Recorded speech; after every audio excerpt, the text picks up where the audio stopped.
한국에서 은퇴 후 월 300만 원으로도 빠듯한 생활을 하고 있는데 베트남에서는 월 150만 원으로 오히려 더 여유롭게 살 수 있다면 여러분은 어떻게 생각하시겠습니까? 오늘 영상에서는 2026년 최신 데이터와 실제 은퇴자들의 경험을 바탕으로 은퇴 후 베트남 생활의 진짜 현실을 있는 그대로 말씀드리겠습니다. 최근 3개월 사이 베트남 은퇴 생활, 베트남 장기 체류 검색량이 눈에 띄게 증가했는데 그 이유는 분명합니다. 먼저 45일 무비자와 90일 이 비자가 가능해지면서 장기 체류의 문턱이 크게 낮아졌고 태국 치앙마이 등 기존 은퇴 인기 지역의 물가와 월세가 1년 새 20% 이상 오르면서 대안으로 베트남이 다시 주목받고 있기 때문입니다. 여기에 인터네이션스 2025년 조사에서 베트남이 외국인 거주 만족도 세계 5위에 오르며 단순한 유행이 아닌 데이터로 검증된 선택이 되었습니다. 그렇다면 가장 많이 비교되는 두 지역, 호치민과 다낭은 어떻게 다를까요? 1인 기준 월 생활비는 호치민이 약 150만 원에서 220만 원, 다낭은 120만 원에서 180만 원 선입니다.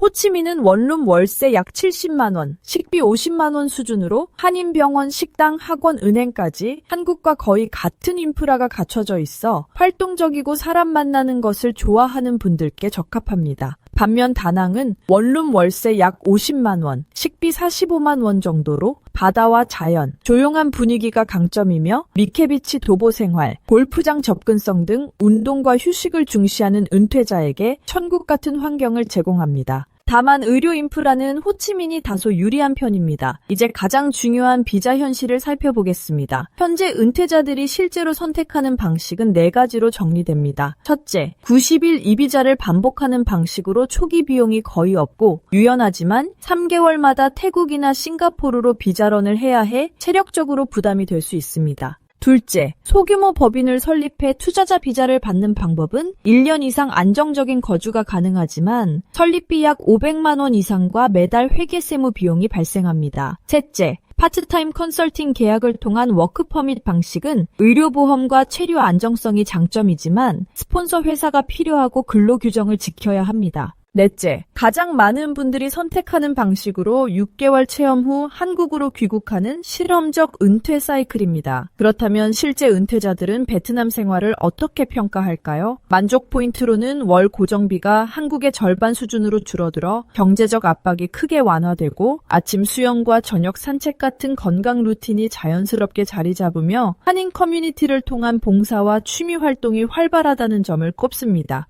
반면 예상과 달랐던 점도 분명히 존재합니다. 높은 습도와 곰팡이 문제로 제습기는 필수품이 되었고 오토바이 소음에 적응하는 데 첫 3개월은 필요하며 비자 규정이 수시로 바뀌어 서류 준비가 복잡할 수 있습니다. 의료의 경우 감기나 경증 질환은 문제없지만 중증 질환은 한국 의료가 더 안정적이라는 평가가 많고 영어가 통하지 않는 지역도 적지 않습니다. 그럼에도 많은 은퇴자들이 공통적으로 말하는 한마디가 있습니다. 그래도 삶의 속도가 달라졌다. 베트남 은퇴 생활은 준비 없이 오면 후회할 수 있지만 제대로 준비하면 인생 2막을 훨씬 풍요롭게 만들 수 있습니다. 출국 전에는 반드시 비자 만료 30일 전 알람을 설정하고 임대 계약 시 누수와 수압, 곰팡이를 직접 확인하며 해외 의료보험과 응급 후송 포함 여부를 점검하고 한국 거주자와 비거주자 세무 기준을 확인하며 여권 사본과 대사관 연락처, 한인회 가입 같은 최소한의 안전망을 갖추셔야 합니다. 마지막으로 기억해야 할 4단계 액션 플랜은 예상 계산은 출국 6개월 전, 이주 답사는 3개월 전, 주거 계약은 한 달 전, 비자와 보험은 출국 당일 기준으로 준비하는 것입니다. 베트남 은퇴 생활은 도피가 아니라 선택입니다. 이 영상이 도움이 되셨다면 좋아요와 구독 부탁드리고 댓글로 궁금한 점을 남겨주시면 다음 영상에서 꼭 다뤄보겠습니다. 감사합니다.